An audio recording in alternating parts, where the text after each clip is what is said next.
Broadcasting from deep behind enemy lines in the occupied territory of the Socialist Republic of California. Your host, former California State Assemblyman and Governor candidate, Tim Donnelly. Well, they didn't wait long. ISIS struck again in the landlocked African nation of Mali. At the capital, there was a Radisson hotel. It came under attack by the jihadists armed with AK-47s and hand grenades. Up to 10 gunmen have taken dozens of hostages inside the Radisson hotel, while 80 people escaped unharmed. The gunmen came and spoke in English, tested hostages' knowledge of the Quran before allowing Muslim hostages to leave if they could correctly answer. Pentagon confirms all 22 American nationals were rescued and unhurt following the hotel crisis. U.S. Special Forces led a lead operation to clear the building one floor at a time amid the deadly hostage crisis. It is ongoing, and they have been, there are something close to 150 people being held captive, and it's hard to understand how Barack Obama can maintain his position that Islam is a religion of peace and that we should not mistake the behavior of ISIS with Islam.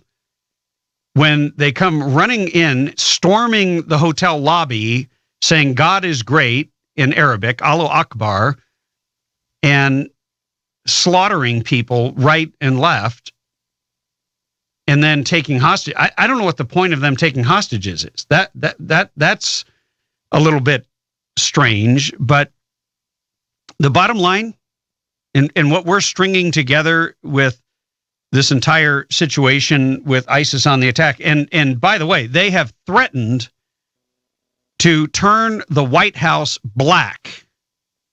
I don't know if that's a play on words or if they mean to surround the White House with the black Islamic flag, but that is their threat. They have also threatened the French president, and they are carrying out exactly what they have planned to do all along. They don't care if Madonna wants to love them into submission, because their goal is to take over, to subjugate all who are not believers, to either kill or get them to submit to Islam. And that right there is the bottom line. And we are going to have Islamic expert Pamela Geller on later on in the show, and you will not want to miss her. She is a fireball. She is extraordinarily well-informed, and she is certainly I would say, one of the bravest people I know. She has had death threats against her. She doesn't care. Doesn't bother her. She does not back down. But you can no longer deny that ISIS is serious about what they're doing, and they're going to be striking anywhere and everywhere that they can and striking fear into the hearts of those who wish to live in fear. The rest of us are going to be very simply put, figuring out how we're going to stop them. Whether it is you as a frontline warrior having to take action, I certainly do not expect anything from our government under Barack Obama, who appears to have great sympathy and empathy for the cause, the Muslim Brotherhood, the entire cause of Islam. It is strange. People cannot understand it. Democrats are breaking against him as they understand that national security and personal security is at risk. Because if you had them doing what they're doing in Europe and now in Africa, here in America, certainly there would be a strong and violent reaction, and there would be people taking to the streets demanding action. I want to read you a little bit of just to give you perspective, because coming up right after the break, we're going to switch gears out of politics and be talking to a friend of mine, Basil Hoffman, who is an actor. He is an actor's actor, probably one of the most prolific working actors that you might not have ever heard of, but you've seen him, and you'll get that after he comes on. We're delighted to have him. Peggy Noonan, Wall Street Journal, brings some perspective. After a great pain, a formal feeling comes. The nerves sit ceremonious like tombs. In the days after Paris, Emily Dickinson's poem kept ringing through my mind as I tried to figure out what I felt, and surprisingly didn't feel. I did not, as the facts emerged and the story took its full size, feel surprised. Nor did I feel swept by emotion as I had in the past. The sentimental tweeting of that great moment in Casablanca where they stand to sing La Marseillaise left me unmoved. I didn't feel anger. Really, I felt grave, as if something huge and terrible had shifted and come closer. Did you feel this too? After the pain of the previous terror incidents, from 9/11 straight through to Madrid 2014, the train bombing that left 191 dead, London 2005, suicide bombers, 52 dead, and Paris 10 months ago, shootings, 17 dead, the focus was always on the question, what will the leaders, the political and policy elite, think? This attack immediately carried a different question. What will the people think? Mr. and Mrs. Europe on the street, mom and pop watching in America. What are the thoughts and conclusions of normal people who are not blinkered by status? That is such a great phrase. People who are not blinkered by status, who can see things clear. I feel certain that in the days after the attack, people were thinking, this isn't going to stop. These primitive, ferocious young men will not stop until we stop them. The question is how. That's the only discussion. Madrid and London took place during the height of the wars in Iraq and Afghanistan and could be taken as responses to Western actions. The Charlie Hebdo massacre was, in its way, a story about radical Islamic antipathy to the rough Western culture free speech. But last week's Paris attack was different. It was about radical, violent Islam's hatred of the West and their desire to kill and terrorize its people. They will not be appeased. We won't talk them out of it at a negotiating table or by pulling out of Iraq or by staying out of Syria.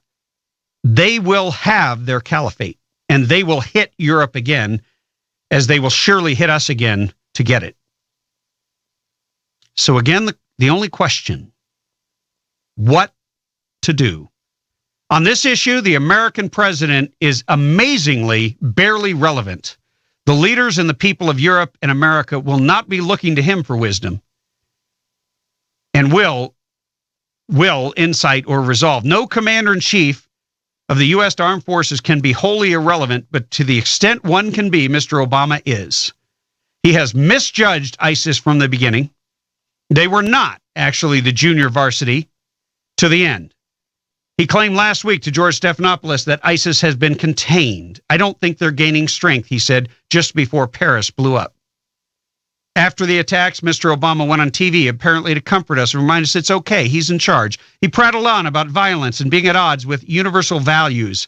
He proceeded as if unaware that there are no actually universal values, that right now the values of the West and radical Islam are clashing violently, and we have to face it. The mainstream press saw right through him.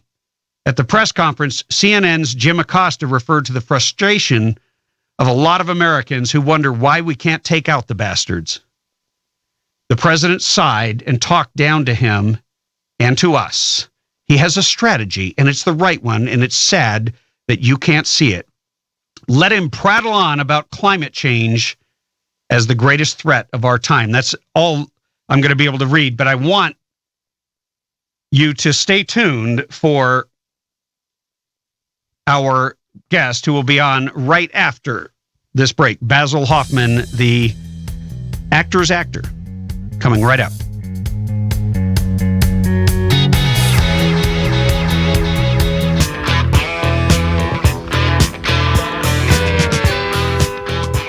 You have found your way to the Radio Free California Network.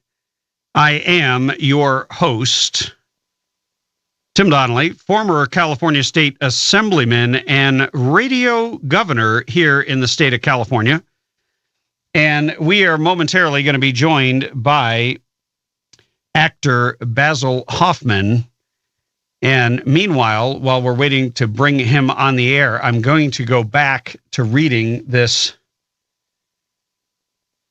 Well, actually, what I should do is, I really want to read you the rest of Peggy Noonan's op-ed, but I will wait until later in the show, because what I want to do is get the introduction of our illustrious guest, who is quite famous in, well, let me say it this way. You've seen him, you just don't know it. And there's such a thing as a character actor. And Basil Hoffman is an actor's actor. He is someone who has probably been in more shows than the vast majority of people, and he is always working. And I got to tell you, I was going through his bio today, and it was interesting because the LA Times described him as the incomparable character actor. That's high praise for any actor, and especially considering that Basil has been such an outspoken conservative, and yet he always works. He always has another part coming. He's been in so many things, I lost track. You might know him as the principal in Square Pegs. He was on Hill Street Blues, One Life to Live, Dynasty, MASH, Sanford and Son, Spencer, and many, many, many films, working with famous actors like directors Peter Bogdanovich, Mario Moncelli, Richard Benjamin, Carl Reiner, Peter Mendak, and many, many others. And he is rather varied in the way that he comes across. I was watching a clip. Basil, first of all, welcome to the show, but I almost didn't recognize you in a number of the pieces you were in. You look really good with hair, by the way. Well, thanks, Tim. My mother thought so too, but it's been a long time. I love the part where you're standing there. It's just you and Mary Steenburgen, and you're supposed to get something from her.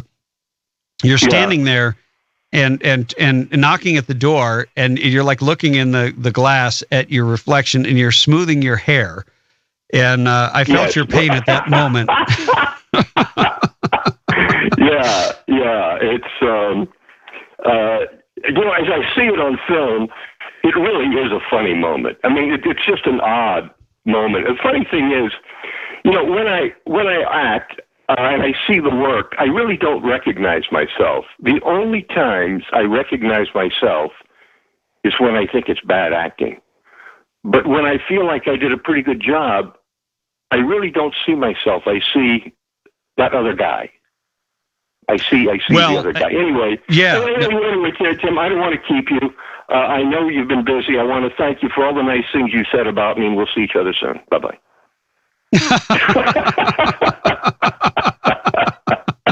Yeah, right. You have written 2 textbooks. That was good, but you didn't get me. You have written 2 textbooks on acting, cold reading and how to be good at it. I'm thinking of getting these because I would love to get into acting. Book. Yeah, and then acting. I'd love for you to go ahead, please. And then acting and how to be good at it. I think I would need both of them certainly.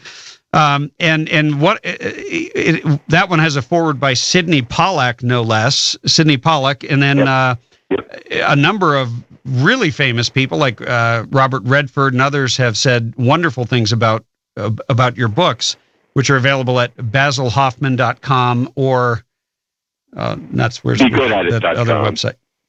What's it called? BeGoodAtIt.com. BeGoodAtIt.com. Yeah, and I have also, links by the way, on Amazon as well.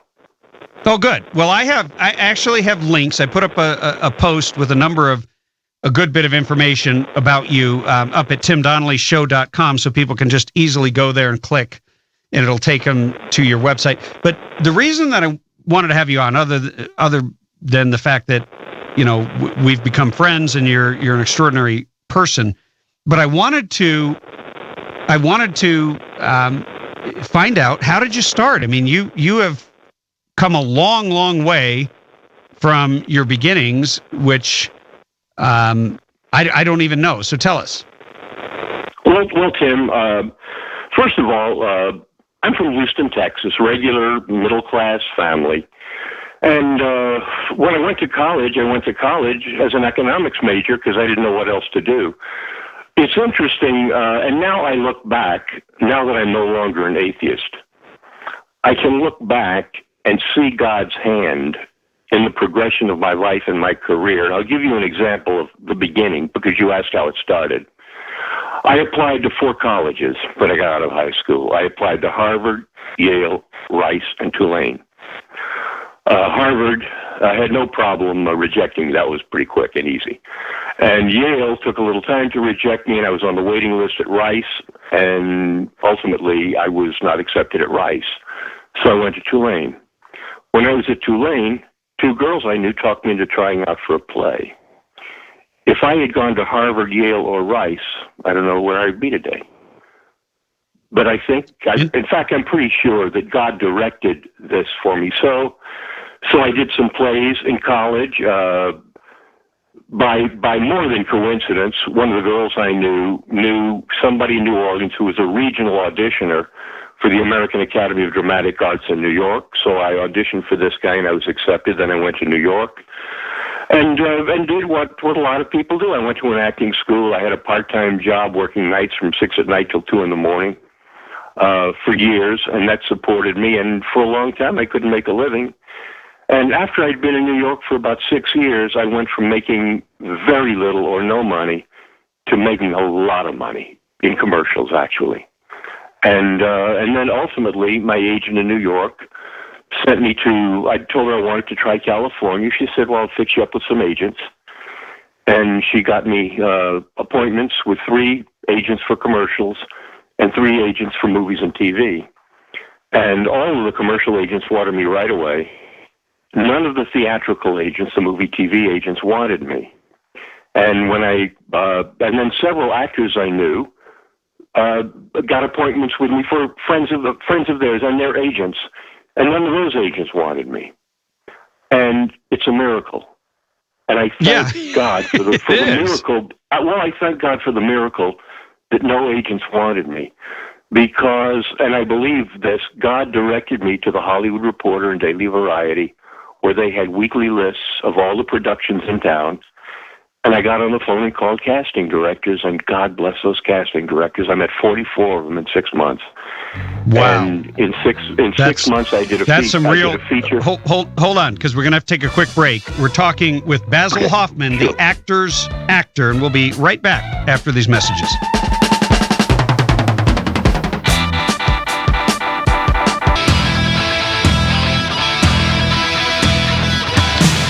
Welcome back to the Radio Free California Network. I am Tim Donnelly, your host, former California State Assemblyman and radio governor here in California. And we are delighted to have what the LA Times has called the incomparable character actor, Basil Hoffman. You may not know his name, but you definitely would know his face. You've seen him. And Basil, welcome back to the show. I got to ask you. Yep. All the President's Men. I just watched that the other day, and I've noticed as I've looked at some of these pictures of you, you have a way of sort of blending in and being so believable as an actor that I don't see you. Tell me what part you played. I appreciate that, Tim, and it's a story. By the way, All the President's Men is the most, even though it's not the biggest part, it's the most important job I ever had in the business. I met Alan J. Pakula for that picture, and I had a role. I was given a role. I didn't audition for him. I was given a role as an assistant editor. In the course of the filming, I was asked to, by Redford sent me a note. I was sitting at my desk at Warner Brothers in the Washington Post newsroom that they had constructed. And Redford comes by my desk and he says, "Basil, did you get my note?" I said, "No, Bob, I didn't." And I thought, oh my gosh, this is the star of the show, the producer of the show. Am I done? And I had this terrible look on my face, and Alan Pakula, the director, walks by and says, "Basil, what's wrong?" I said, "Bob just came by, and apparently he sent me a note." And Pakula says, "Well, you're not fired." And that night I had gotten a note in the mail from Redford thanking me for my work on the film. We were still working on the film. I had this tiny part. And then later, Alan said to me, "Basil, we're going to reshoot a scene. And it's the scene where Bob is on the phone with Kenneth Dahlberg, and he doesn't like the way it went the last time, and he wants you to be Dahlberg on the phone. He thinks you're a good actor, and he just wants you to play Dahlberg on the phone."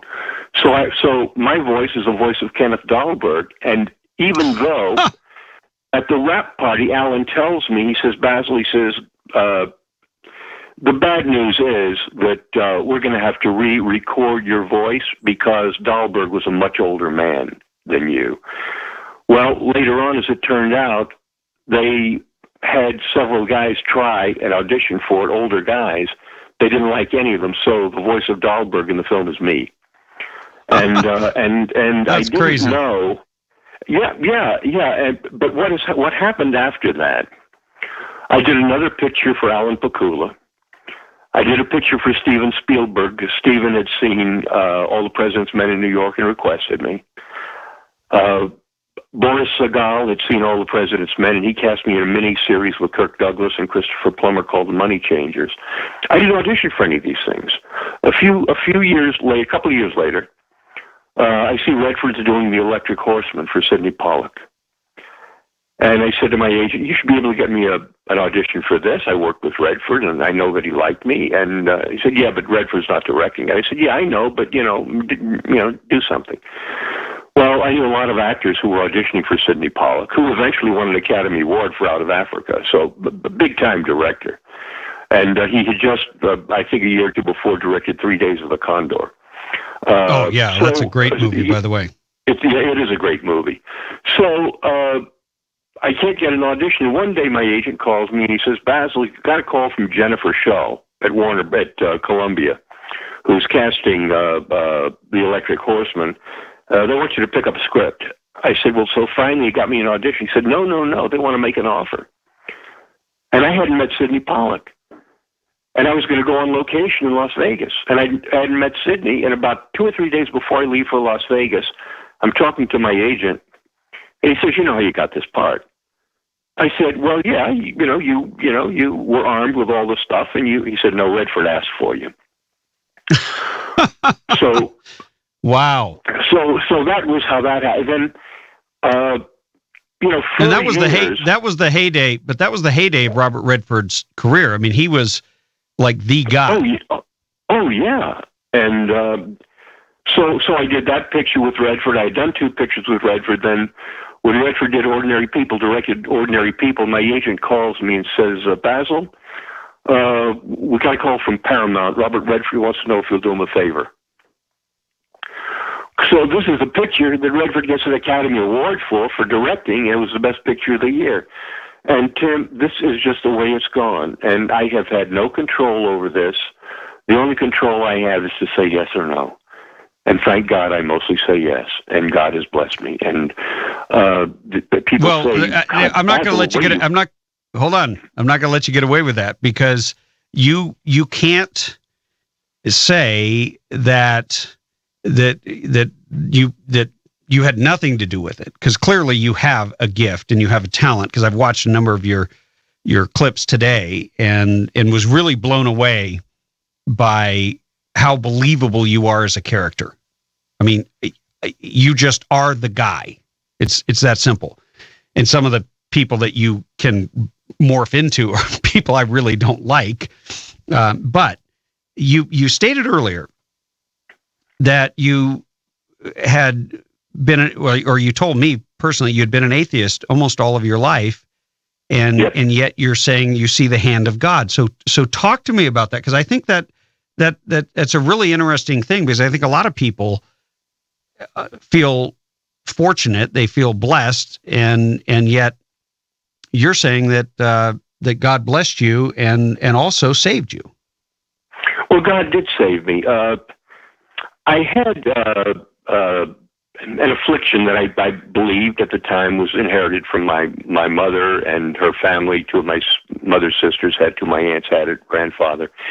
And it was a tremor and a dystonia. And if people don't know what dystonia is, it's a cramping of the muscles. And it's the tremor, and it only affects the hand, or in this case, it was the hand, one hand. It's not Parkinson's disease. It's a familial tremor. And if you Google the familial tremor and the dystonia of the hand, there is no cure. It's incurable and it's progressive and it just gets worse. Well, I was married at the time, and my wife was a student of Christian Science. And I thought she was nuts. I thought it was goofy. I was an atheist. I wasn't an agnostic. I was an atheist. I was sure of myself. You simply didn't believe in God. Oh yeah, yeah, clearly. No, clearly, totally. And if you've been a believer in God, if you've been a Christian all your life, Tim, you have no idea. You have no idea what it is to be an atheist.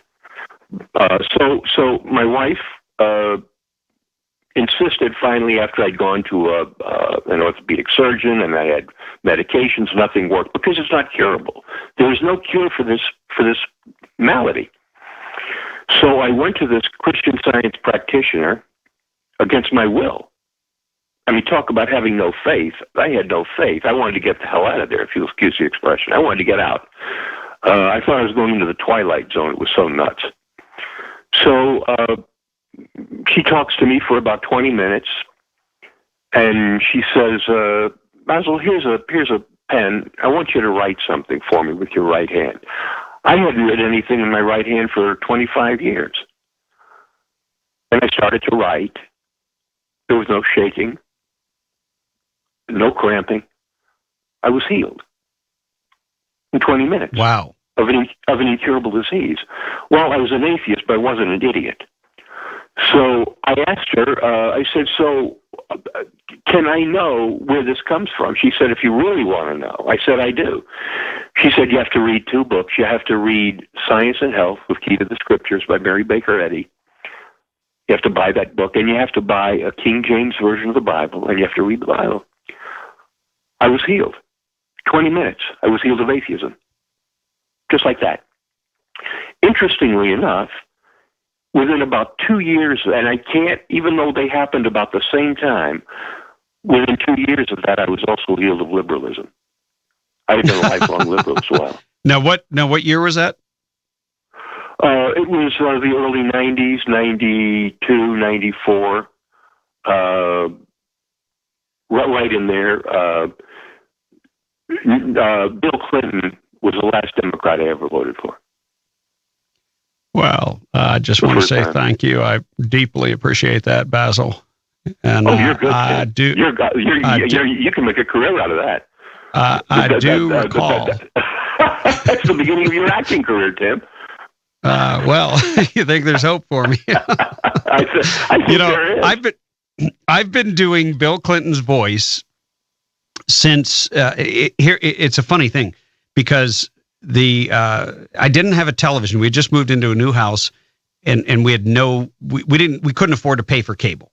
and we got no reception. So we'd put up our rabbit ears, and you could barely hear the TV. And this is when it was a big deal that Clinton was the president, and the whole thing. You remember that time? People just started. Yeah, the first black president. Exactly. And then, but a lot of people woke up politically, and so I had been listening to the radio. I started listening to Rush Limbaugh, and he would do Clinton's voice, and I thought I can do that. And so one night, it was Halloween.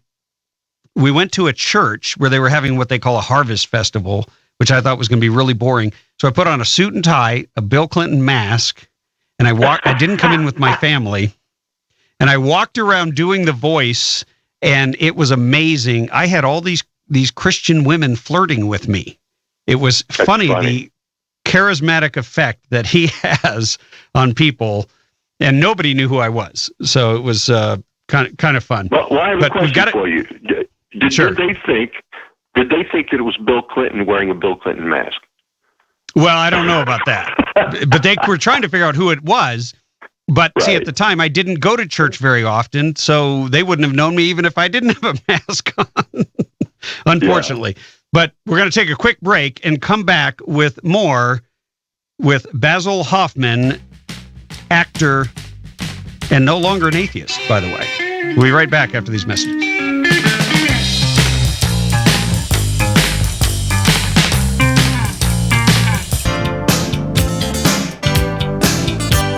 Hey, welcome back to the show. We're talking with actor Basil Hoffman. The LA Times calls him the incomparable character actor, and he is quite a character. Basil, you described earlier, before we talked about your conversion, you talked about how you didn't really, you couldn't get any agent to represent you in movies and television, and yet you did both, and for quite some time. And you said you picked up the phone and you called 44 casting directors and met with them personally. I called way over 100. 44 of them actually would meet with me.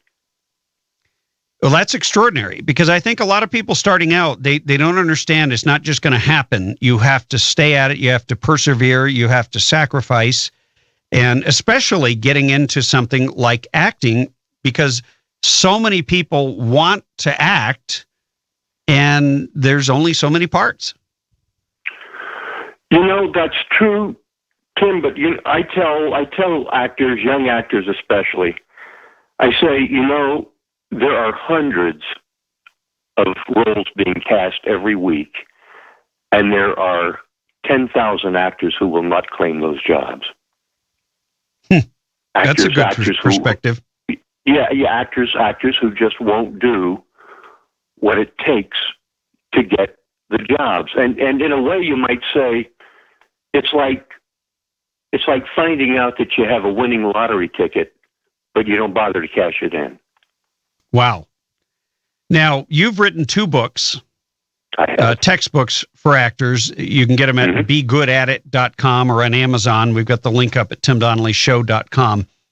And one of them, you talk about how to be good at cold reading, which is probably the biggest impediment, I would imagine, to getting a job once you're over the fact that a lot of people don't even show up and don't put themselves out there. Yeah, it is. I'll tell you how I got these books. And this is another thing. People write books and try to get them published. Cold reading and how to be good at it came from my best friend, who called me. He's a publisher, and he called me one day and said, Basil, can you write a book on cold reading for actors? And I said, well, yeah, I guess I could. He said, well, you do it, you audition, and then you have a career. Are you going to think about it? I said, sure. So I thought about it. I said, okay, cold reading and how to be good at it. I'll write the book. And it's a little book, but I think it's a pretty good book. In fact, I was at the American Film Market last week, and 2 producers grabbed me in the course of my 8 days at the film market, who had been former actors who were going crazy over my book. They had both bought my, and by the way, if the book was that good, wouldn't they still be actors? Anyway, One of the guys knew I was going to be at the American Film Market, set up a meeting with me about some films that he was doing, and he brought a copy of my book, Acting and How to Be Good at It, so I could autograph it for him. Wow, what an honor! But it was an honor. But so I wrote the book called Reading How to Be Good at It. Then a couple of years later, my friend, manager, longtime manager, former publicist, Brad Lamack, who really helped me to guide my career. Brad also has a little publishing company, and he asked me if I had another book in me. I said, well, maybe. Is this rhetorical? He said, no. If you have one, I'll publish it. So I came up with Acting and How to Be Good at It. Well, we've only got about Go ahead. We've only got about a minute and a half left. What would you say to somebody starting out today? What's the single most important thing they can do to be successful in acting? Well, the first thing you have to do is get to be good at it. And whether you have a gift for it, or you study, or you have a knack for speaking and you're a public speaker and you're used to performing, in some way become a good actor. And then I would say agents are not important right away. And maybe now, I'm not a big agent guy. I've had a manager for years. You're supposed to have agents because they say that only an agent can negotiate. And I remember years ago somebody said to my manager, well, how do you negotiate for Basil? You're not a lawyer and you're not an agent. How do you negotiate? He said, I don't negotiate. I just tell them what we want. so I don't. Yeah. So I don't. But anyway, I would say there are people who have jobs to offer. They're producers, directors, and casting directors. They're not agents. Agents don't have jobs to offer. And Basil I Hoffman, that actors become good and go for it. Basil Hoffman, we're going to have to end it there, but thank you for coming on the Tim Donnelly Show today. Tim, thank you. It's been a pleasure. We will be right back with Pamela Geller after these messages.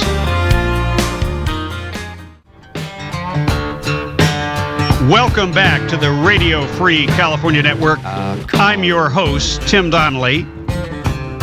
Our phone numbers are area code 323-746-TALK. That's 323-746-8255 for those of you who are driving. Or you can reach us on Skype at Talk Radio 960. We're going to go right to the Radio Free California Network Newsmaker line where we have Pamela Geller on the line. Pamela is the president of the American Freedom Defense Initiative, publisher of PamelaGeller.com. She's also written a number of books, including The Post-American Presidency, the Obama administration's War on America. And she has a piece out today that's extraordinary. It's called With Blood Still on the Streets of Paris, the New York Times Defends Islam. Pamela, welcome to the show. Thank you for having me, Tim. Hey, it's our pleasure. And I know you're in high demand. We don't have a lot of time with you, so I want to go right into it. You basically have called out the New York Times for creating a false image and being a shill for radical Islam. And Americans are beginning to wake up and question whether there's really any difference appreciably between radical Islam and the religion itself. It appears that they're there to support the activities and efforts we're seeing all over the world by their silence. Well, radical Islam, a term I never use because it is indeed redundant. It's important to understand that there are many secular Muslims, non-practicing Muslims. Our beef, as it were, is with the ideology that inspires this holy war that's raging, that's roiling the world. And my piece today, and a piece that I have coming out against the AP, is in the wake of these jihad attacks, where the bodies are not even buried, the leftist elites and the enemy media go into spin zone and start to traffic in this backlashophobia myth, this fear of reprisal myth. There's really a vile piece today in the New York Times defending Islam from, quote, being hijacked by ISIS. So is this going to be a series? Is there going to be a defending Islam from being hijacked by Al-Qaeda, by Boko Haram, by Hamas, by Hezbollah, by Al-Shabaab, like by the Muslim Brotherhood, by Abu Nidal organization? We don't have time for me to go through the list of jihadi terror groups, but they're all following the same hadith. They're all following Muhammad. They're all following Quran, chapter and verse 911, 3151. And interestingly enough, in the wake of 9/11, the New York Times went to their appointed moderate imam in order to explain Islam. And the imam that they were going to, their designated imam in the wake of 9/11 was Anwar al-Awlaki, the imam to a number of the 9/11 Muslim terrorists. And so 15 years later, they have learned nothing. No mea culpa, no introspection, nothing. They now go to the UAE terror-designated group, the Council of American Islamic Relations, who was named as an unindicted co-conspirator in the largest terrorist funding trial in our nation's history.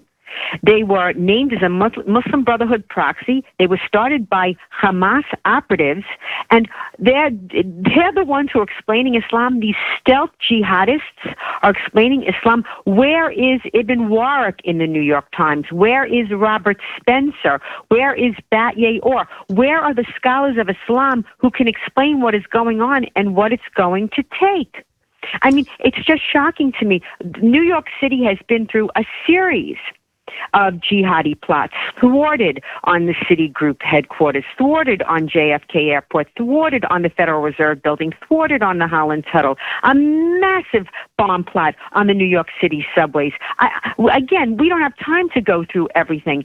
And the blood is still in the streets of Paris, and this is what the media is doing. It's spinning for jihad.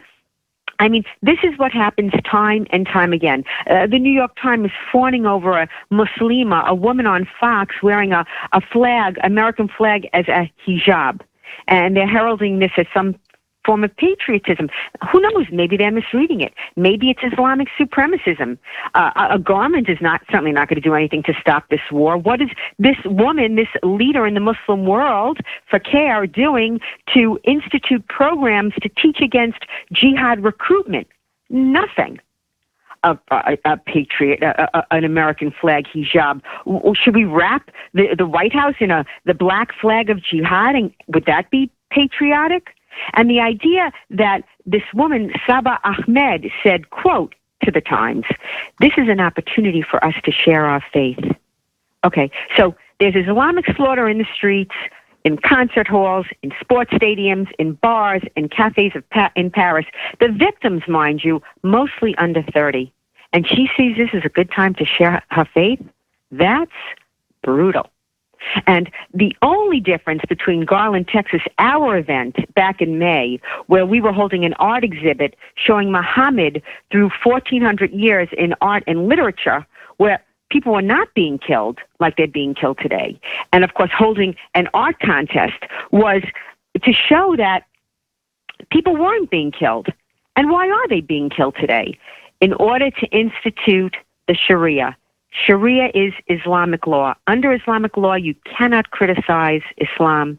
You cannot slander Islam, even if it's true.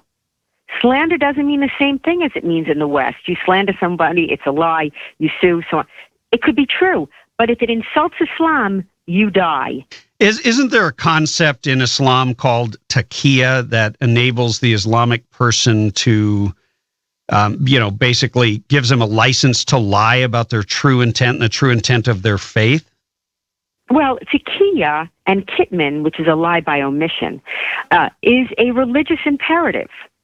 And it is a religious imperative to advance Islam, particularly to advance Islam in Dar al-Ab, in lands that are not Islamic. Under Islam, there are two houses. There are two worlds: the House of Islam, Dar al-Islam, and Dar al-Ab, the House of War. Because anything that's not Islamic is considered, well, where war should be taking place, and that's exactly what they're doing.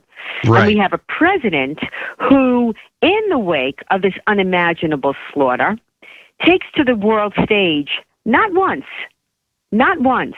but twice in as many days in what can only be described as an unprecedented attack on Americans.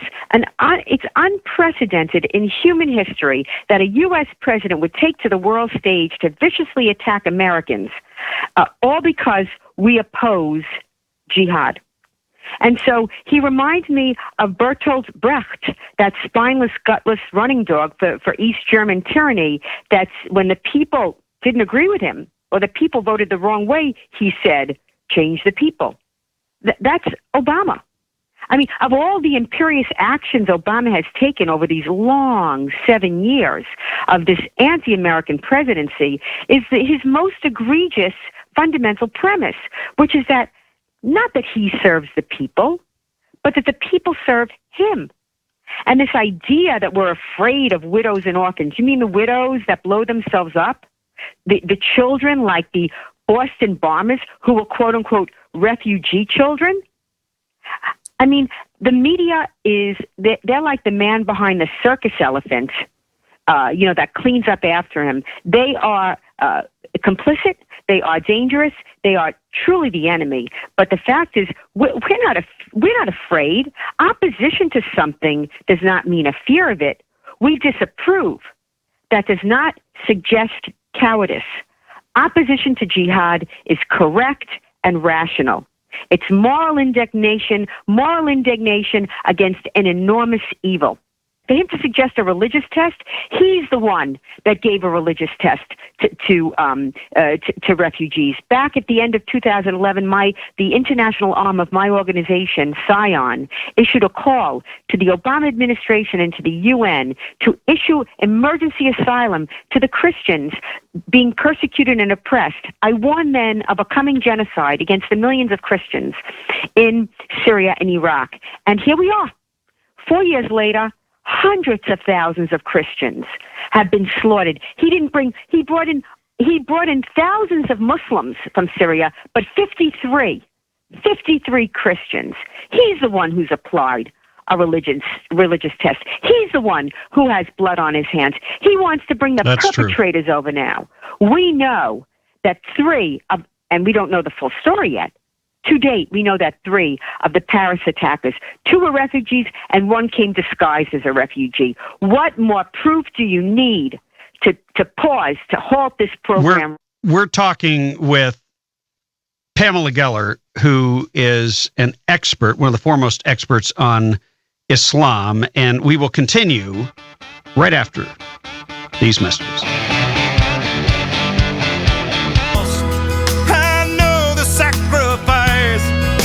Hey, there's some fitting music for our interview. We are talking with Pamela Geller.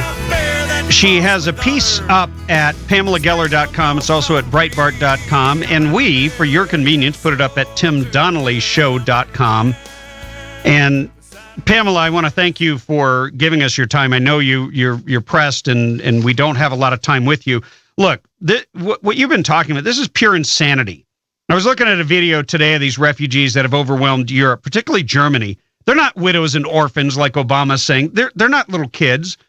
There's throngs and throngs of young males who are strong and virile and basically of the age that is most desirable for jihadists. They're talking about dominating and taking over Europe first and then all of Western civilization. Over 85%. A young male military age. Where are the women? Why aren't these young male military age fighters fighting for their country? It's obscene. Europe is destroyed. They have 2 million going into Germany. 2 million. This is a hostile. I mean, you have to, again, the enemy media, just like during the Arab Spring, which was an Islamic supremacist revolution, which has destroyed whole swaths of the Middle East and Africa. This is not a humanitarian crisis. This is an invasion. This is a hostile invasion by a group the first immigrant group that comes to the West with a ready-made model of society that they believe to be superior. And if you see the videos that I post on my site that my European readers are sending me, women describing what's going on, they can't leave the house.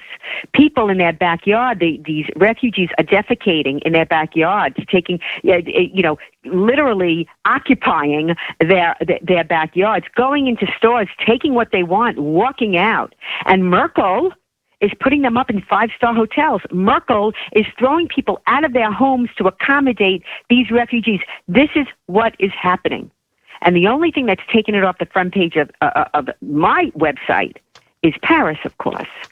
And you have Obama saying the day before Paris that ISIS is contained. Okay, and today you had Kerry saying that Al-Qaeda was neutralized just hours before they staged this massive slaughter at a luxury hotel, the Radisson, in Mali, killing scores of people, taking 170 people hostage, screaming Allahu Akbar, and testing the hostages on their Quran, on Islam, and releasing the Muslims. But remember, it has nothing to do with Islam.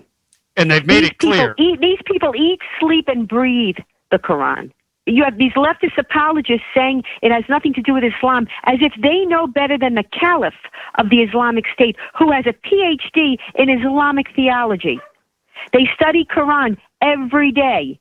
They pray 5 times a day.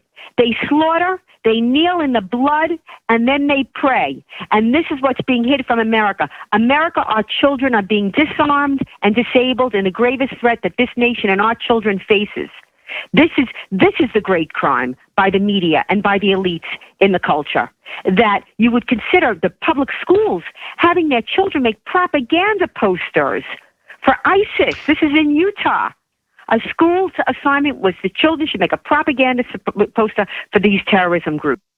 They might as well be making a propaganda poster for Nazism or for Hitler. I don't see any difference. You have this ideological purity, religious purity with ISIS, just like you had ethnic purity with Hitler. You know, you just said something very important, very important. Purity. This is the key, you see. Like when you hear Obama say, most of the victims of ISIS are other Muslims. That, too, is in and of itself a lie. They're not killing Muslims. They're killing Shia. Now, Shia versus Sunni is a war that goes back centuries. And the war there is who is the true Muslim. After Muhammad died, there was a vehement disagreement as to who would take over. Those that were his intellectual heirs or those that were his hereditary heirs. And that's the difference between Sunni versus Shia. When ISIS slaughters Shia, they're slaughtering them because they are not true Muslims. They consider them to be heretics. They consider them to be apostates.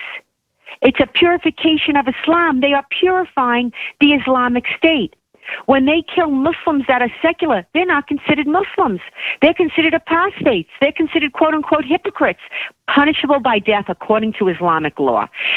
The Islamic State is following Islam to the letter. It is authentic Islam. It is pure Islam. The real radicals are those that are calling for reform. The real radicals are those that are calling for reinterpretation. Because under Islam, you are not, unlike the Bible, unlike Judaism and Christianity, which was really the books were written by men, the Word of God, yes, but written by men. The Quran is the Word of Allah, as seared into the imagination, that was Freudian, into the memory of Muhammad. And so you are not allowed to reinterpret Allah's Word. It's immutable. It's immutable. You can't reinterpret it. That's the crime of hypocrisy. Hypocrisy is punishable by death. The Islamic State, Al-Qaeda, Hamas, Hezbollah, Al-Shabaab, Mujahideen, and on are all devout Muslims. And this is what the West refuses to accept. You can avoid reality, but you can't avoid the consequences of avoiding reality. And that's what we're seeing now. The catastrophic consequences of avoiding reality. And let me tell you something, Tim. It's only just begun. I've seen the future, brother. It is murder. It's going to get very bad. Pamela Geller, thank you for coming on today. I know that your time is very valuable. You're in high demand. We appreciate you sharing some of that time with us. And look, you do some great work, and people need to go. Look, this is your website, PamelaGeller.com. And by the way, sometimes I spell it with an A. It is Geller, PamelaGeller.com. If you want to know everything there is to know about Islam, you need to go there. Thanks again for coming on with us today, Pamela. Thank you so much for having me, Tim, and thank you for being a warrior for truth and for freedom. Godspeed. Hey, we are so blessed to be able to bring you great guests like this. 323-746-TALK is our number. We're going to take your calls when we return, but I got to tell you, every word that she says just gives me chills because she has lived it. She has written books on it. She has taken death threats. I asked her on the break if she was living underground because she's had so many death threats. She said, no, I just take an army of security with me. But in many cases, she has had speaking engagements canceled because the people she was going to speak to were more afraid of the repercussions of the death threats than she herself is. So she is a courageous warrior for the truth, and she has studied this like no one else. So you need to go check her website out. Just go to timdonnellyshow.com, click on the links. There's 3 or 4 links that'll take you right to her website, right to the article she has written today, and you will be more informed. So that we want to inform, educate, and engage. We'll engage with you when we get back. 323-746-TALK.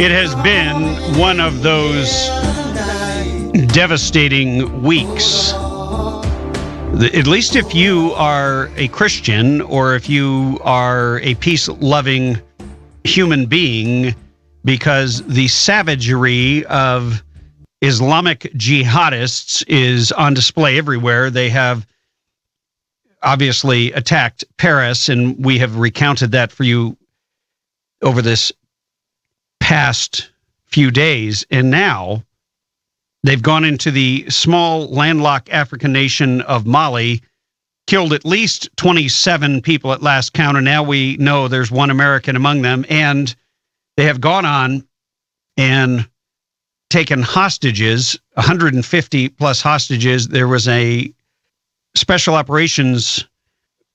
forces rescue operation underway. I still do not have yet the latest on that. We'll bring that to you when we know it. Want to go to the phones and bring on Mike from Wrightwood. Mike, welcome to the show. Yeah, thanks. You know, it's a lot worse than people think, because I've captured people from the age of 14 all the way up to the age of about 76. It's not just these guys you see coming across look like they're buffed out or they're in good shape or anything else. I mean, it's an amazing thing to sit there across the table with a guy and, you're talking to him and think that he could be, some kind of computer nerd. But yet, that what he's doing is, creating bombs, putting timers on them, hooking up cell phones. And the way the system works with them has been unbelievable. And, unfortunately, at Camp Buka, Iraq, we put them in a place where they were at for several years, where they basically taught each other how to speak English, how to make bombs. And then, of course, they ended up becoming ISIS. And the whole time we were there was a lot of talk about never letting these guys go. I mean, when you get the Sunni and Shia together, you got one side saying we ought to just carpet bomb them all, get rid of them, because one day it's going to be a threat, and then one day it's here. But you can't just look at someone and say, when we first got taught in Iraq, it was like, it's always look for the guy that's real clean cut, the guy that's, ready to die, because that's what they're going to do. And, unfortunately, they know what we look for now. So as they learn what we're looking for, they change what they're doing. And now when you're looking at women, children, things like that, they will use. I mean, I told you yesterday, 2-year-old child, the possibility of being used. You got 14-year-olds constantly. And then, now women, which is something they've been doing for a long time. And if, people are seeing. Yeah, and I read that one of the Paris terrorists was a party girl. So totally goes against the image of this holy, certain stereotype that we might have in our minds. Yeah, and it's justified to them. It's like, when she was talking a minute ago about, the Quran, the things that are in it, as soon as you see it. There's also sectarities, which are considered the extremists, like take off the heads, Wahhabism, that, you can see in different movies like Kingdom and get an idea of something about what these people are like. But, and the Quran is very specific that not one word of the Quran can be removed. 100% has to be believed. And, this is a guy that killed thousands, hundreds of thousands of people who wrote the Quran. And to say that, just pisses off Muslims, but it's a true fact. He wrote about Jesus, he wrote about Mary. This stuff is in there because he took the 5 heads of, different religions, put together a book, had them all executed, took credit for writing it, saying it was the Word of God. But if we talk about that and we bring out the truth of how the Quran became about, then that sets off the, political issues, because that's not correct. But, if this country doesn't pull their heads out of the rooms with these politicians, and they start seeing that what we're teaching and allowing to be taught in this country, it's nothing but death and destruction. And there's no way they can take anything out of that Quran. Specifically, nothing. It says in there over and over again, nothing can be removed. You will believe in it 100%, or you will not be a true Muslim.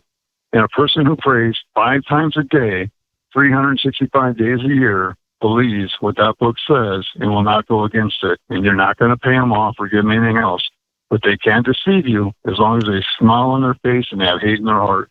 And that's what we're seeing with Iran and everybody else. And Mike, you heard Pamela Geller earlier talking about this very thing, and she's saying exactly the same thing that Daniel Greenfield was saying, which you've been saying for a long time, which is that Islam properly executed and carried out to be faithful to this so-called religion, this so-called faith, you basically have to believe and live every word of it verbatim, because it is the absolute word of the, Allah through the Prophet Muhammad, which is essentially what you see the jihadists doing.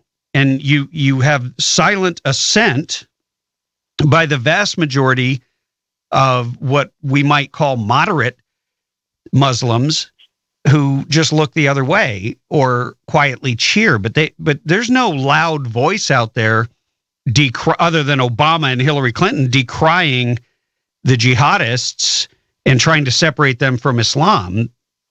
Yeah, and the sad thing is, I said this before, the president, he actually grew up, spent some years in school, he knows the book in, Arabic, he knows what it says, he knows they can't deal with him. He left the faith, whether, is his family or not, doesn't matter. It doesn't say that in the Quran. It says anybody who was once a believer that leaves becomes the number one enemy of Allah. And for them to sit there and think that we can deal with any nation with this president, is insane. I mean, he is considered to be the number one enemy of Allah. We are the number 2 because we're non-believers. But before that is a person that leaves the religion. And unless, everybody wakes up and starts really looking at it, it's not just, it's not a religious book. It's also the law. It's everything. If you go on trial in a Muslim nation, they're not going to pull out Bill of Rights. They're going to pull out the Quran. It's not, everybody likes to talk about Sharia and all this other stuff. But the bottom, that's just a punishment. The Quran is what it is. It tells you what you can do, what you can't do. If you violate it, then your Sharia is going to tell you how bad you're going to be in trouble and what your executions are going to be or how you're going to lose your hands. And it doesn't matter what your age are. I mean, there's videos out there where they got, 10-year-old kids that have stolen where they've ran a car over his arm, broke his arm, ran it back over a second time and make a point because what he did was steal something.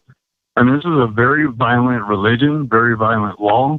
And I've asked people before, they claim they're moderate. What happens when the bomb goes off? Are you going to turn against me? Are you going to follow the Quran? Are you going to do what it says? Or are you going to break from your religion? And nobody will ever answer that question. And if you ever get Muslims on your show, ask them. See what they say. I mean, because I'd really like to hear one tell me that, they're actually going to break away from anything that's in that book, because then that means they are not a Muslim. Yeah, that's exactly what Pamela Geller said. It is every word of it. It is laid out as the so-called word of Allah, which, I assume that is God to them, and right. that is here's the part that the vast majority of people don't understand, because they've been brainwashed by the media, by the education establishment, and by our culture. We've been silenced. You're not allowed to say what it really is. And the crazy thing is, you have leftists and liberals defending a religion that, when it's fully practiced, involves denying women of any rights, not treating them as even full human beings. Number two, homosexuality is illegal and the punishment is death. They throw homosexuals off the top roof of a building, off the top floor or off the roof. and this is the tolerant, liberal, leftists, Democrats in this country who are the staunchest defenders of the practitioners of this evil. And, you know, in Camp Buka, Iraq, we had to separate those that were gay and those that were Christians and put them in the same place because they couldn't be tolerated with the others. Sunnis and Shias had to be separated. I mean, there's a major separation within their own selves, but, you know, it's just, I don't know. I guess if we can't really ever get through to people to really understand, you know, how deadly this book is, and if we're going to continue to allow these mosques to be built, continue to allow these people to preach this stuff, and it actually states that a woman is a less degree than a man. You can beat your woman if you think she's going to leave you and put her in a sleeping room. There are things in that book that would really make people, you know, sick. And to say that a book like that is allowed in a country when it's against our Constitution, you know, it's an argument that not many people want to make. You know, and Ben Carson, you know, started to get into it a little bit, got attacked by everybody, but he was dead on right. It's an unconstitutional, you know, book that does not belong in our society.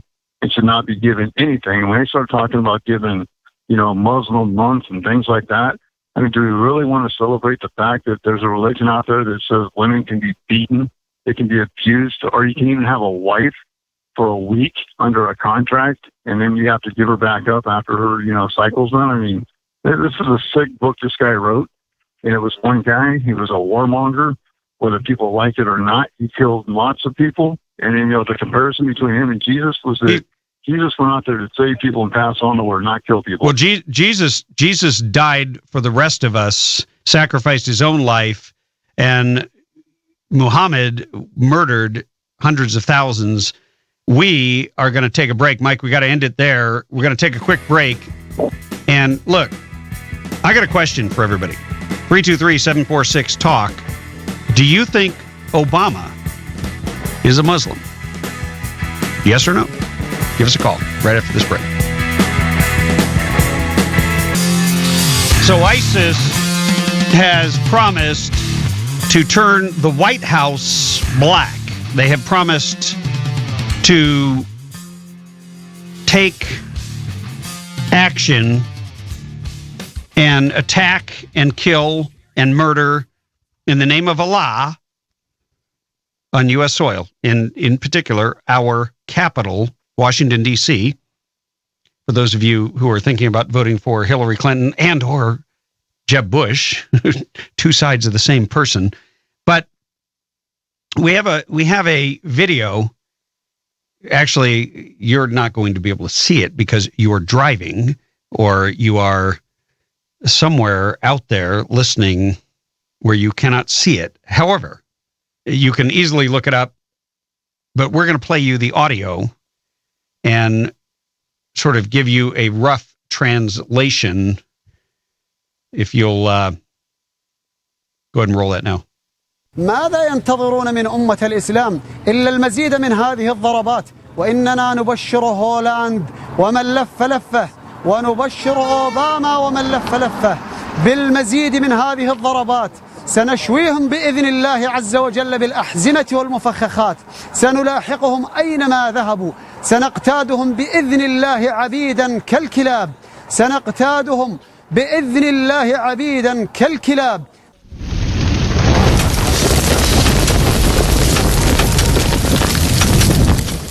يا فرنسا الصليب بإذن الله تعالى سندك صروحك بإذن الله تعالى لن تهنئي ولن تعيشي طويلا فلقد بدأنا بك وسننتهي إلى البيت الأبيض المزعوم وسنجعله أسودا من نيراننا بإذن الله تعالى، بل سنفجره كما فجرنا الأوثان في هذه الأرض الطيبة. ويا صليبيين في كل مكان، اعلموا أنكم مهددون، وإن الله سبحانه وتعالى أمرنا بقتالكم. So, if you do not understand what he said, and I would posit that probably 99.99% have no idea. Let me translate. I'm going to go ahead and read you what he's saying. You're not going to hear anything except me as I go through this video. What do they expect from the Nation of Islam other than more of these strikes? We bring Holland and the people around him the good tidings, as we bring Obama and the people around him the good tidings of more of these strikes. Allah willing, we shall roast them with explosive belts and car bombs. We shall follow them wherever they may go. And Allah willing, we shall lead them like slaves, like dogs. Allah willing, we shall lead them like slaves, like dogs. He's got his finger in the air.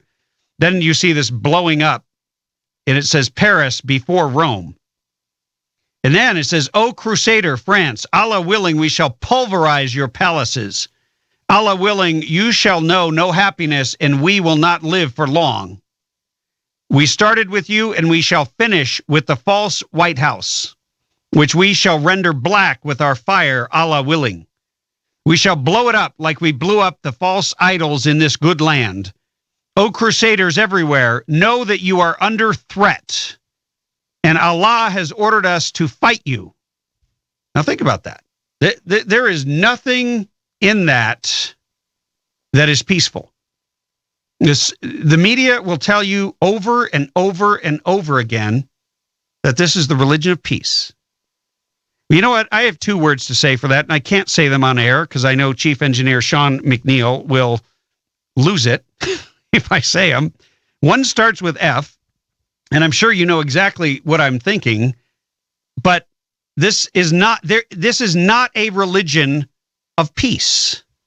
This is a religion that is dedicated to war, and they've just declared war on America. If you didn't pick up on that, when you declare war on our president, even if we don't like our president, you're declaring war on the symbol of America, on the White House. And I'm going to tell you right now that there's a whole lot of Americans who have the Second Amendment, who understand it, and who will have something to say about them coming here and trying the same things that they are doing in Africa and in Europe. And let me tell you, go to drudgereport.com. There's a photograph there right in the center. You have two, this is an African nation, so a vast majority of people are black. And you have two individuals carrying a woman who is drenched and soaked in blood. And all you see is her shirt covered red and her body just being carried out. And you see the anguish on the faces of the soldiers who are carrying her. This is what they want. They want to instill terror in the hearts of those who could never envision doing anything so evil. And the media, the news media will tell you, the president will tell you, religion of peace, they're wonderful people, everyone's great, just ignore it. Well, we're going to have a video, and I'm going to describe it to you because we haven't been able to pull out all the expletives. But we're going to go through it, talk about it, and we will eventually have it up on Monday for you to see in its entirety. But we will take you through scene by scene so that you can fully understand what we are dealing with and what we are facing. This is not a time to be ignorant. Ignorance is not bliss. This is a time to inform, educate yourself, so that you may be prepared to engage. And when I say engage, I'm not always talking about politically correct political action. At some point, engage is going to mean something very different. And we all need to understand that. 323-746-TALK. We'll take your calls when we get back. You are tuned to the Radio Free California Network, and I am Tim Donnelly, your host, former California State Assemblyman and radio governor here in California. You might wish I was the real governor, but sadly, we are still stuck with Moonbeam Jerry Brown, the hypocrite, the oil hater, well, actually, he doesn't hate oil. He just hates you. Doesn't want you to be able to explore, doesn't want the oil industry, the small mom and pop operations to be able to get what he gave to himself in 24 hours, which was free government service. He turned them into his concierge, all free of charge, to get a 51-page report on his own property. And meanwhile, in California, California has arguably the largest debt I've ever heard of any state having. You have to read it to believe it. Yeah, you have to read it to pass it, I guess. Well, give me a second here. I'm going to read you this story. But first of all, I want to throw out our phone number, 323-746-TALK. If you are just tuning in, 323-746-8255 if you're driving. You can also Skype us at Talk Radio 960. Just search for Talk Radio 960 and pull us up. But there is a story that'll ever load here that California has a 1.5 trillion, not million, not billion, a $1.5 trillion debt, and that is thanks to the treasurer, who is this story. I swear, I've decided not to print everything out, and then when you just need something to load, it takes forever. So you know what? I will come back to that because I for some reason cannot get this story to load. But it is one of these weeks in which terrorism has surfaced as the number one concern of all American. And you certainly can't blame them. And you know what has happened as a result of that is you have none other than Donald Trump surging ahead, surging into the lead, which should surprise no one. There is a poll out. It's the Reuters rolling poll. We referred it to you earlier in the week, and now a new version is out. Trump is at 38.8%. And you've got Ben Carson has slipped quite a bit. He is down to 14.7. Marco Rubio at 10.3. Senator Ted Cruz at 7.1, which is a little surprising. I expected Ted Cruz to be doing a little bit better than that. But Donald Trump is closing on 40%. I don't know. I don't think you can overstate the significance of that. There are all these naysayers who are saying Donald Trump's just going to fall apart. And he's, in the end, not going to be the Republican nominee. Some other dark horse is going to emerge out of nowhere. I hate to tell you this, but the dude is at almost 40%. I don't see anybody who is anywhere even close. And Donald Trump's bad news, his dirty laundry, has been out there forever. He's never hidden from it. And it's not having any effect. And that's pretty much the only thing you can do is try to transfer. First, you try to rip down the candidate, and then you try to transfer those votes to someone else. That's how it's done. And I don't see that happening. I don't see anyone able to pick up those votes right now in the current environment. And I think there's some pretty significant reasons for it. And by the way, I'm not endorsing any candidate. I'm just telling you what my thoughts are on the politics of the day. So feel free to call in any time and tell us how great your candidate is. But I'm going to give you the political realities from having run for office, from having won races that nobody expected me to win, and lost races that, frankly, I expected to win, which is a very painful thing to happen. But I've been out there. I've been on the battlefield, and here's the thing. In the backdrop of a massive invasion of illegals who, going all the way back to the beginning of the Obama administration, but never ending from any of the administrations, they've all encouraged illegal immigration, Republican and Democrat, period. But Obama in particular, when the trains, the train loads of so-called illegal kids, just very similar to the refugee crisis that we see in Europe. And it ain't a refugee crisis. It is a Muslim invasion of Europe. When you watch this video that we're going to post up on Monday, you will be shocked and horrified at what you see.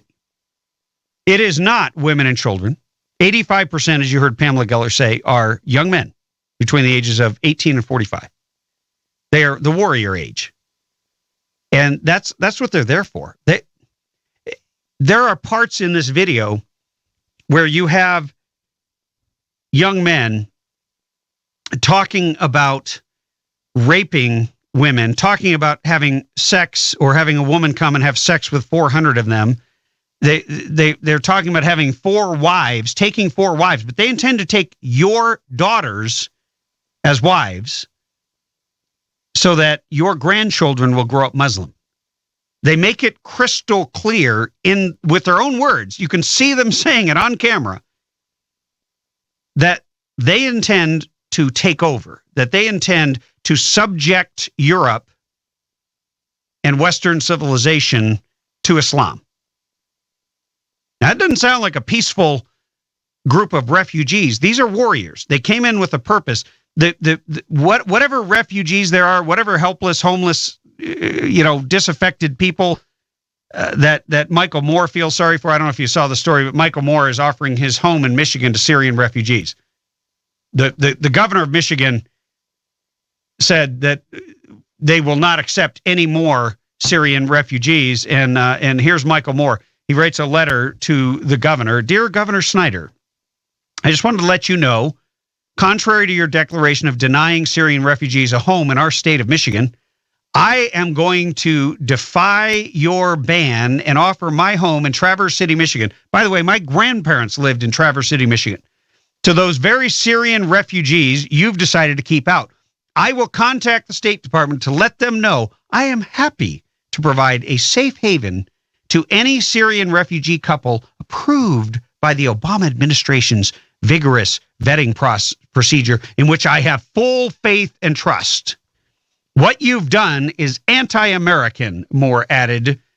This is not who we are supposed to be. We are, for better or for worse, a nation of descendants of 3 groups: slaves from Africa, who were brought here in chains and then forced to provide trillions of dollars of free labor to build this country; native peoples who were mostly exterminated by white Christians through acts of mass genocide; and immigrants from everywhere, he has that in all caps, around the globe. In Michigan, we are fortunate to count ourselves amongst tens of thousands of Arab and Muslim Americans. And he goes on to blast Snyder as heartless and unchristian. Governor, count me out of whatever you think it means to be a Michigander. I look forward to welcoming Syrians to my home, and I wholeheartedly encourage other Americans to do the same.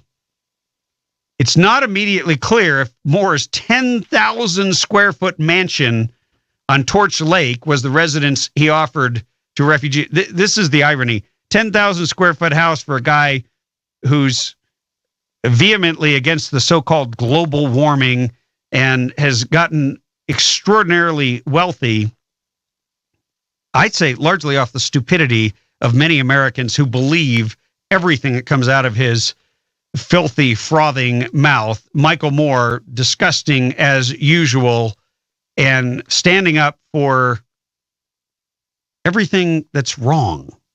He doesn't understand. This is not about refugees, Michael. You might actually look into it and watch the video that we're going to be playing on Monday. We'd be playing it today, but it's filled with invectives and cuss words and things that we need to edit out. But when you see it and when you hear it, you will then understand the nature of the so-called refugees. 323-746-TALK.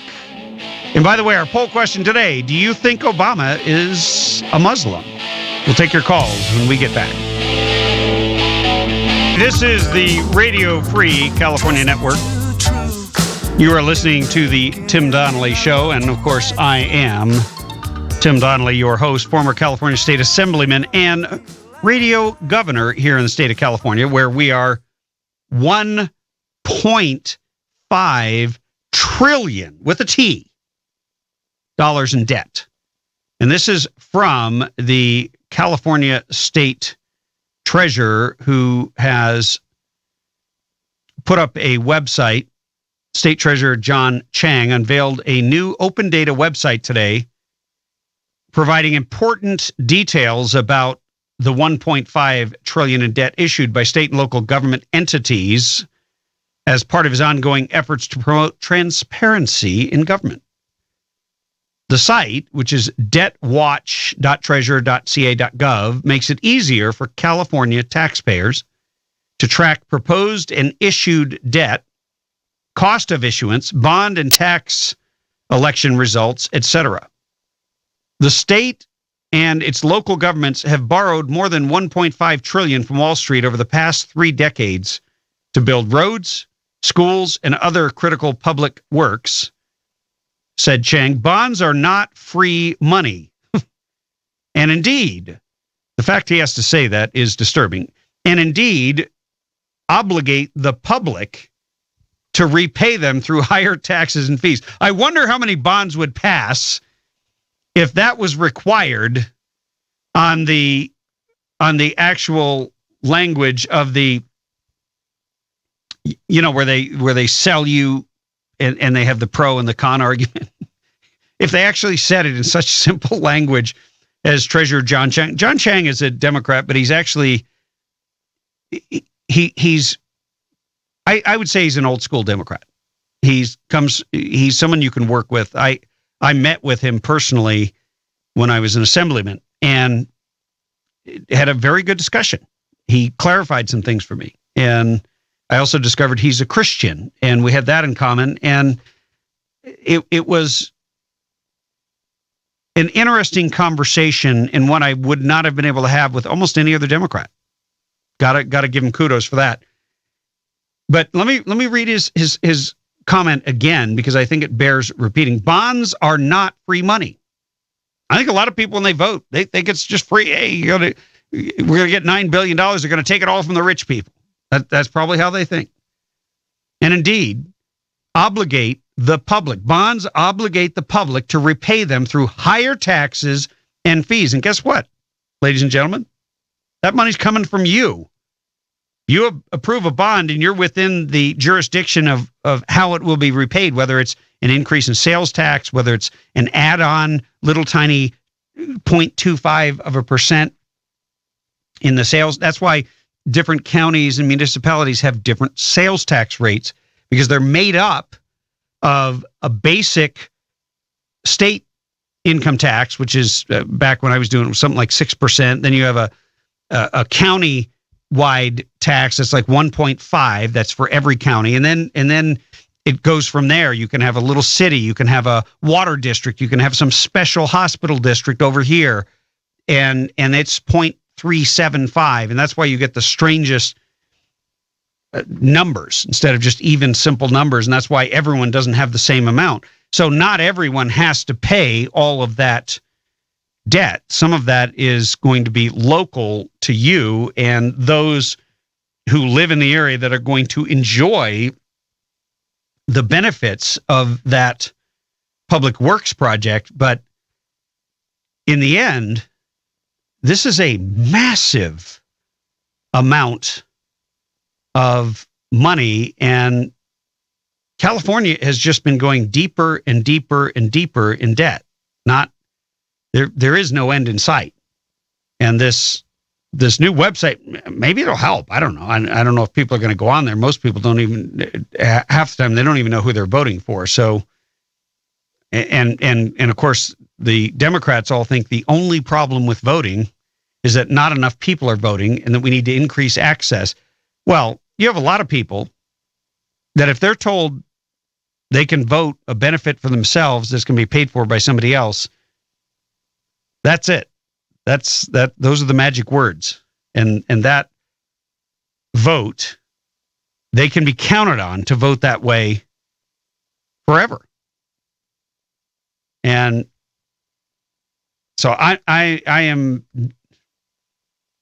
deeply even more concerned now than I was before for California, which, by the way, we haven't talked about it in a couple of weeks, but one of the most significant things that I think you need to do to prepare going forward, whether you're concerned about California collapsing or whether you're concerned about global terrorism coming to California or just crime in general because the government lets so many criminals out. They have no problem with criminals. They are willing to forgive criminals over and over and over again. Go ahead, commit as many crimes as you want. We don't really care. We're going to let you out because we don't have enough room in prison. Meanwhile, that is, of course, unless you are someone who commits a crime with a gun, or you have committed the crime of being a gun owner and opposing gun control. In that case, they'll throw the book at you. But Gavin Newsom is pushing this Measure X, which would require you to do a full background check, same as if you were going to buy an actual firearm, just to buy bullets. Yeah, that is something they're pushing, and it will be well funded because Gavin Newsom is considered to be the favorite and the pretty boy who the Democrats are going to put up for governor. And this is his pathway in his mind is more gun control because he thinks that's more popular in California. I disagree with him. I think it's close, but I think a majority, maybe a slim majority, might be somewhere between 50 and 60%. It's not over 60%.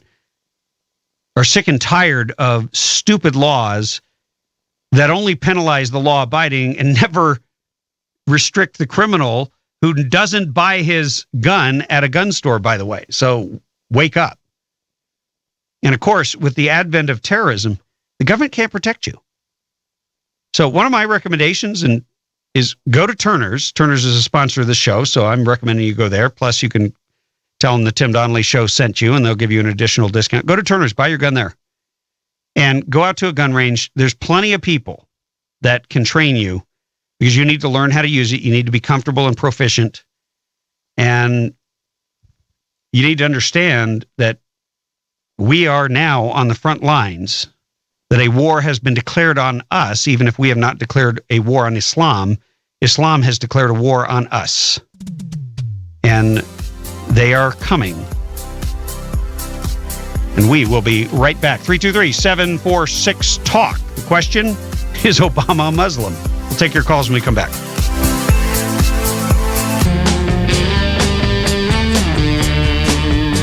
Hey, welcome back. You are listening to the Radio Free California Network, and we, as promised, are going to go to the phones where you have been waiting patiently. Give me your first name and city, please. Mark, I'm in Apple Valley. How you doing? I'm doing great. How are you? Not bad. It's nice to hear somebody else that came out of manufacturing. You were talking about regrind the other day, and I almost fell over laughing. Yeah, that's a small group of people that would even know what I was talking about. But you know what? I have 3 hours a day to talk, and I figure I'll. I could hear the grinders going in the background when you said that, in the clogged up augers. Oh yeah. Now, were you from plastics?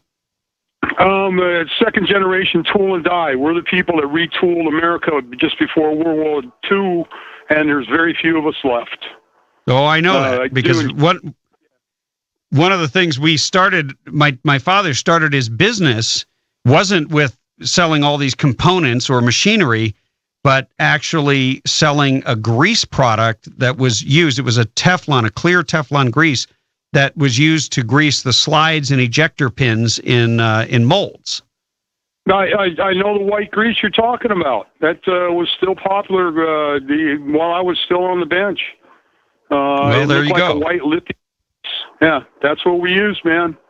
And then we used to use that grease. We'd put some powder lead in it, which you can't do anymore for tapping dies.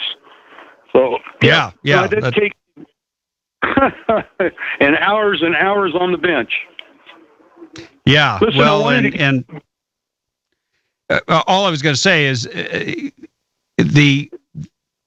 that auto industry that was born through the Ohio Valley that built the war machine that enabled us to overcome in World War II, it is at risk of disappearing because you need apprentices, you need young people to learn directly from those who've done it. This is not something you can learn in books. There were no apprentices behind me. I was the last of it. They used to have a big apprentice show who had the best apprentices in Los Angeles every year. By the time I got up to that, it was gone. All of it's gone. I don't know anybody that could run a Bridgeport right now. They've got CNC machines and designers that couldn't design anything other than on a computer screen that's not manufacturable. It's scary. It really is scary. Well, I'm grateful that my son is actually learning how to use a lathe and is making stuff right in our own garage. Anyway, but you wanted to make a point. Yeah, I'm doing the same thing with a cross-slide rotary, advanced cross-slide rotary table. I got the Bridgeport, the 618 surface grinder. There's a few of us, and there's some small pockets left. Yeah, I wanted to make a point. Listen, when you get into I was in a car the other day and with a ride from a Muslim from Egypt. And, of course, we got into talking about religion. And from her standpoint, if you take the Quran and read it, it talks specifically about Father Abraham, who the Arabs say they descend from, which is not disputable. They also talk specifically about Jesus Christ. His name's in the Quran, and what it talks of is that when the 12th Iman, when the end of the world stuff comes, Jesus is going to come down and bow down in front of Allah. That's why they can say, yes, we believe in Jesus. And to most people, that understanding means, well, if you believe in Jesus, then you're a Christian. No, Satan believes in Jesus too. Jesus is the Son of God. If you ask a Muslim if Allah had a son, they will tell you absolutely not. Then who's Jesus? If he's not Lord God and Savior, then who is Jesus to you? He was a prophet, a powerful man in their eyes, but he's going to come down before the entire world to bow down before Allah because he's going to show them the right God. So that's tremendous. Yeah, go ahead and finish. Well, see, that's why somebody like Obama can say, well, I'm a Christian, I believe in Jesus.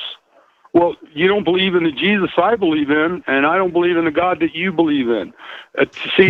Most Americans believe that if you say I believe in Jesus Christ, that you're a born-again Christian or you're an evangelical Christian, or that you have some concept that he's the Son of God who died for you, rose, and seeing the dying's not the big part. He rose. That's the big part. Okay? Their idea of Jesus is somebody that was a prophet that came before Muhammad, but to show the world that everything's right. And see, Muhammad, when he wrote the Quran, was well-versed on the Bible. He knew everything that was going on in the Jewish and in the Christian areas. So he took literally Revelations and turned evil into good and good into evil and wrote it down. That's what the Quran's about. So this Jesus that they have... Go ahead. And Mark, here's my big issue. I don't care what people believe. But if you believe that your beliefs give you the right to kill me and my family, well, you got another thing coming. And I'm locked and loaded. Trust me. If your religion, sure, but if your religion also gives you the right to lie about what you believe to unbelievers, especially if you only do it with hate in your heart, even though you have a smile on your face. So that was what we talked about earlier with Pamela Geller. was the fact that you have major news organizations that are being used by Hamas operatives operating through this Council on American Islamic Relations known as CARE, which goes around anytime anyone says anything about Islam, they come out and they're sort of the lobbying group to set the record straight. And they talk about it being the religion of peace and everything else. They destroyed Michelle Bachmann when Michelle Bachmann, a congresswoman out of Minnesota, said, listen, we need to do an investigation to see how deep the Muslim Brotherhood has gotten into our legislation, our the House, our representatives. How far they've embedded themselves so far, and they went after her and destroyed her. That's why she's not in the House anymore. And what she was saying. We had Trevor Loudon on this program, who's coming out with a movie called The Enemies Within. He's written a book called The Enemies Within, and he and others have told me that there are absolute confirmation that we have Muslim Brotherhood members serving in the Congress, and that the tentacles extend all the way up to the White House. Anyway, Mark, we've got to go, but thank you for it's a pleasure talking your call. Likewise. Thank you. Likewise. Going to get one more call before the break. We got John from North Carolina. John. Hey. Oh, I just hit the wrong button, John. I think I hung up on you. You need to call back. Sorry. I was dropping the other call and I accidentally dropped you. So give us a ring back. As a matter of fact, what we'll do is we'll take a quick break now, and we'll come back with John from North Carolina. 323-746-TALK if you want to get in on it.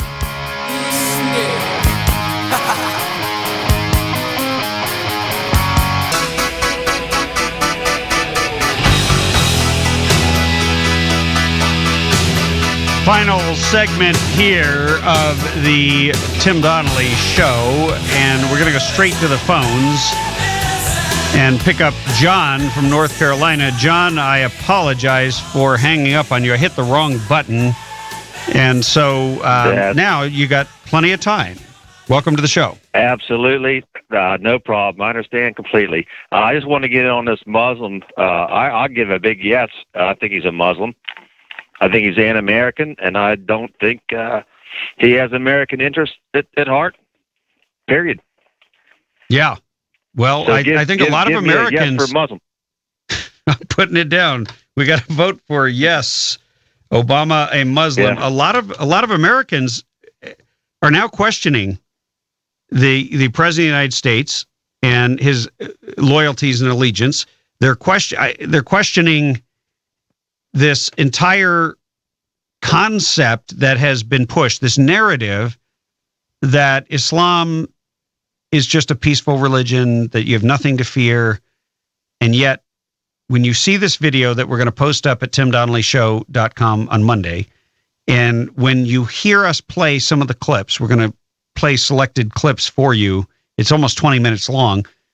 I have never seen anything as frightening. And I don't use the word frightening. I'm not easily frightened. And I'm not saying I'm personally frightened, but it is sobering to see for 10 miles, throngs of all young males with a very small percentage of women and children, but almost all young males between 18 and 45 who look like they just came in to take over the country. And then when you listen to them talk and they say, we're going to rape your young women, we're going to marry your daughters, we're going to marry 4 women and have 22 children each, and we will literally breed you out of existence. They say this verbatim. But the media doesn't show that. Nope. And the media shows the whitewashed images of Germans smiling and holding up welcome signs and applauding them as they get off airplanes. But that was all a choreographed PR plan. And the reality is starkly different. It's like your caller from Wrightsville, Mike. I love his input, and your last caller, Mark. But I'm sitting here thinking, if they march down my driveway, they have no respect for life. So if they walked in my garage or walked upstairs, what's my gun going to do? If they're willing to kill themselves right before my eyes, that's the scary part. So that's why you got to take them out hard. Yeah, no, Peggy Noonan's piece was prescient. She said the most important question is, what are we going to do to stop them? Oh my God, I would love to interview her. She is one of my favorite people in modern politics because she brings that Reagan-esque voice. She was the voice of Reagan for a long time as a Reagan speechwriter, and she is so spot on. She knows exactly how to say it, and she always seems to capture almost perfectly what I'm thinking and feeling. Yep. So yeah, if I could get Peggy Noonan on, I will try. You know what? I'm gonna make that a goal. You can't get every guest, but all you can do is ask. You can try. Yep. But John, look, it's like Mr. Huffman. You got Basil Hoffman. You got to keep on trying. You got to keep on beating the bushes. Yeah. What have you seen his resume of movies? I mean, it's extraordinary how many movies he's been in. And you wouldn't know it almost until you see his face, but his face changes all the time because he looks like just an average Joe. But he's a really, really good actor, which is why he's always working in spite of the fact that he is outspokenly conservative. Well, that was one nice thing. He went from atheist to a believer, and went from I love the part where he said he was a leftist to a conservative. So I want to be on the lookout for him. I don't know what he looks like, but I'll be looking for his name. Not everybody. Well, just go to TimDonnellyShow.com. I have a picture up of him. If you scroll down on the homepage, there are two posts there. One has all of Pamela Geller's her article and links. The other one has Basil Hoffman with links to his website. You can watch a little video of of some of his acting and whatnot. I was at a dinner party the other night with him. I've known him for several months. I didn't know what to have him on to interview him about because he said he would love to come on the show. Last time I saw him. So this time he was just talking. I didn't even get into it with him, but he was the one telling me all these stories about Jimmy Stewart.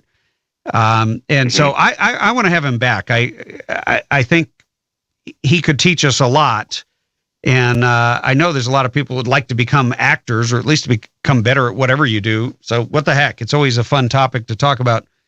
But thank you for calling back, John.